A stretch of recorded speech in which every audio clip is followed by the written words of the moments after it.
এর কথা যারা দেশের মধ্যে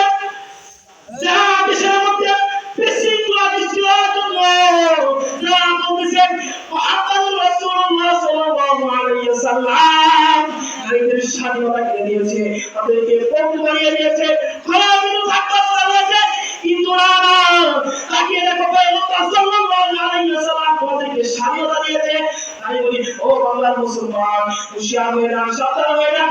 যারা থেকে রাসূল বলতাম শুধু সবাই গাইতেছে ইসলামের বিরুদ্ধে চরম পর্যায়ে শত্রুতা করতেছে, কিন্তু বর্তমান সময়ের ইসলামরা একটা জঙ্গি সংগঠন ইসলামকে নিয়োগ করেছে, অর্থাৎ ভারতের যারা নিয়োগ দিয়ে রাজেশ বিক্রি করতে চাইতেছে।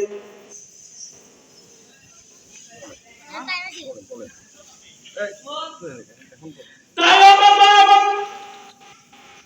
স্পষ্ট ক্লিয়ার করে শেষ করতে পারি নাই যারা দেশকে ভারতের ষড়যন্ত্রের বিরুদ্ধে করতে চাইতেছে, শুধু তাই নয় যারা দেশকে ভারতের কাছে বিক্রি করে নিয়ে যাইতেছে, ইসলামকে নিয়োগ করতে চাইতেছে, তাদেরকে বলতে চাই ও আমার হিন্দু ভাই, তোমরা তোমাদের বিরুদ্ধে আমরা কথা বলি না, বরং আমরা কথা বলি ওই নাস্তিক মুরতাদদের বিরুদ্ধে যারা ইসলাম সংগঠন অর্থাৎ জঙ্গি গোষ্ঠী যারা ইসলামকে নির্মূল করতে চায়, ইসলাম বাংলাদেশ থেকে দাঁড়িয়ে দিতে চায়, তাদেরকে ক্লিয়ার কথা বলতে চাই।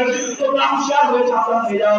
তোমরা কি ভূমিকা রাখো, তাহলে বাংলার মুসলমান শাহজালালের মতো ভূমিকা রাখবে। তোমরা যদি ভূমিকা রাখো তাহলে খালিদ বিন ওয়ালিদের মতো এই বাংলার মুসলমানরা ভূমিকা রাখবে। ওরা মুসলমান বিরোধী জাতি, বাংলার মতো রাষ্ট্র নয়, বিরাটের মতো হাজার মুসলমান তারা মুসলমান জাতি সিংহের মতো এক দিন রাখতে যায়। একদিন মুসলমান হয় ইতিহাস করে দেখেন, যখনই কোন নাস্তিক মুরতাদ ইসলামের বিরুদ্ধে কথা বলেছে, কোরআনের বিরুদ্ধে কথা বলেছে, পয়গম্বর সাল্লাল্লাহু আলাইহি ওয়াসাল্লামের বিরুদ্ধে কথা বলেছে, নারে তাকবীর বলে সুন্নিদের ভিতরে একটা তাকবীর দিয়ে সাবিলুল্লাহ আল জিহাদ বলে নাস্তিক মুরতাদকে দেশ থেকে বিদায় করেছে। এটার ভিতরে কোনো সন্দেহ নাই। যাই ভাবে নাস্তিকের কথা বলি, নাস্তিক ইনি অনেক গুনাহ করেছেন, মুরিদ করেছেন, কিন্তু বাংলার বীর মুজাহিদ খালিদ বিন ওয়ালিদের সন্তান, এরা এমন সন্তান যারা বুঝতে দিতে পারে, রাস্তার মধ্যে দাঁড়িয়ে বলতে পারে ও আমার তুই ভাই, ও নাস্তিক মুরতাদ আমার পুরে পুরে খাওয়ার পুরি কর, আমার কোনো ভাই নাই, ও নাস্তিক মুরতাদ ও কাফেররা আমাকে অত্যন্ত খুশি অত্যন্ত খুশি অত্যন্ত আমার জন্য খুশি করতে পারে।